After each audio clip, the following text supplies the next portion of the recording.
Yarni kang sama karnam pajero karnam pini ni tumdak Sarajan High Secondary School long sidobom thì penam ni tum program sidui naso program lake kat geram tiso ningkan isi ke cikimu ni tumdak ta subsub kami talon pondo nasi tumta punang lang dunon abigele nasi tumdak Sarajan High Secondary School long ni tum tu nga Charlie kami dak si Charlie bom athini tum pina mapan cisik cidang bom no nasi nang tum tan punang lang bom na vigile Charlie bom nasi nang tum ta chok cidet timu kanyo kanoi mane lun ke sop tum ta mane chok lap ke cipun ye nasi nang tum ta mo chok cidet tumai mo komen on kano nasi vigile punang lang bom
gak ngon lang isu kali lang kinok lagi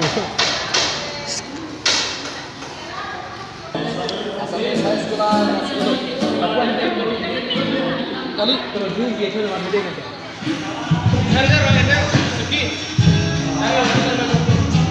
Juga ada si kanton loh. Kasi nang kita